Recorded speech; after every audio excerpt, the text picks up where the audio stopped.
আইতা আপোনাৰ নামটো কি? অবলা কলিতা আপোনাৰ বয়সটো কিমান? সাইড কৰি দে 80 বছৰ লিখি লোৱা। বল আইতা তুমি কোভিড চেক কৰাচোন। इंजेक्शन लगावे कमरिए में इंजेक्शन लगावे कमरिए আইতা আপুনি এতিয়া যাব পাৰে।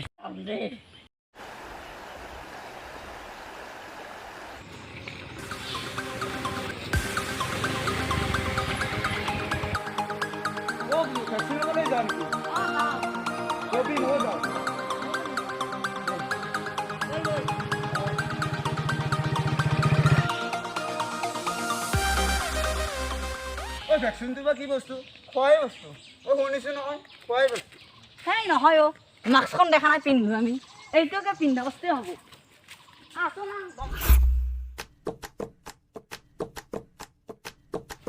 ছাৰ বিনা অনুমতিত আপুনি ভিতৰলৈ সোমাব নালাগে নাজানে নেকি? জানো, তেন্তে সেইবাবেতো অনুমতি ল'বলৈ আহিছোঁ। May I come in sir?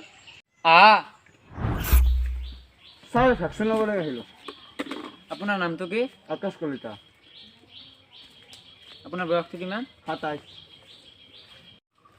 আপোনাক কোভিড টেষ্ট কৰিব লাগিব, তাৰ আগতে এটা বেলেগ টেষ্ট কৰি ল'ব লাগিব। আপুনি হাত দুখন দাঙি দিয়কচোন। বুম বুম বুম বুম নহয়, এইটো মোৰ লগত থাকেই চাৰৰ টেমা। আপুনি এইবোৰ নাখাব, এইবোৰ খালে কেঞ্চাৰ হয়। জানো, ইয়াৰ বাবে মই এটা গানো শুনিছোঁ।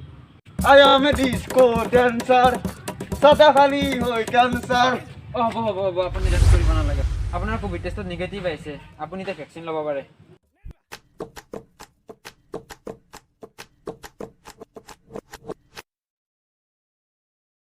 इंजेक्शन लगावे कमरिए में এতিয়া আপুনি যাব পাৰে। অ' চাদা টেমাটো আপোনাৰ নামটো কি? মধু কলিতা বয়স কিমান? 25 বছৰ। আপোনাক কোভিড টেষ্ট কৰিব লাগিব, তাৰ আগতে এটা বেলেগ টেষ্ট কৰি ল'ব লাগিব। আপুনি অলপ উঠিবচোন।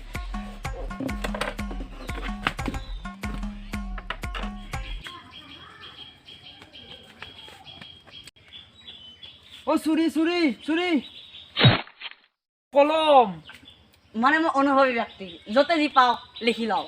পিছে আপুনি এই টেষ্টটো কিয় কৰিলে? আমাৰ ডাক্তৰবোৰৰ সুৰক্ষাৰ কথা আছেতো। আপুনি সেইটো ৰুমত গৈ কোভিড টেষ্ট কৰি আহক। তাত নিগেটিভ আহিছে, আপুনি ভেকচিন ল'ব পাৰে। ৰ'ব এটা চেলফি উঠি লওঁ, ফেচবুকত দিম, বেয়া লাইক আহিব। দিয়ক বেছি দিয়ক। इंजेक्शन लगावे कमरिए में इंजेक्शन लगावे कमरिए में আপুনি যাব পাৰে।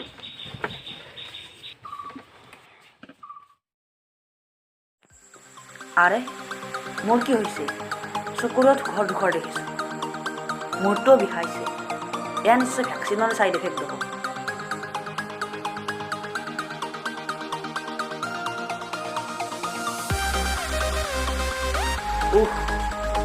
হে ভগৱান ৰক্ষা কৰা মোক।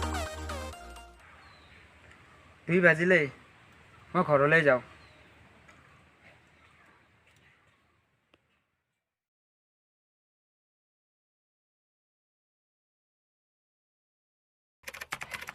May I come in sir? আহা। ছাৰ কালি যে মই ভেকচিন লৈছিলোঁ, মই ভেকচিন ল'বৰ পৰা মোৰ ভেকচিনৰ চাইড এফেক্ট গৈছে। মই চকুৰে ধুখৰ দেখি আছোঁ, মাথাটো বেয়া লাগি আছে। কালি ধুখৰ দেখিছিলোঁ। ছাৰ ইয়াৰ কিবা ঔষধ আছেনে? আছে যদি দিয়কচোন। লোৱা ঔষধটো, সেইযোৰ দিয়া মোক। এইযোৰ লওক আপুনি।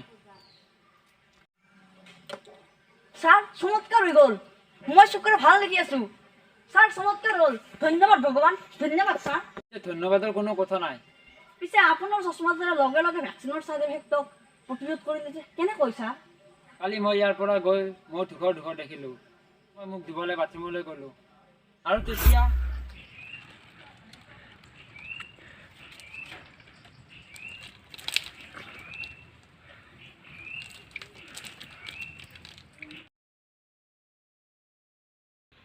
আৰে এয়া কি?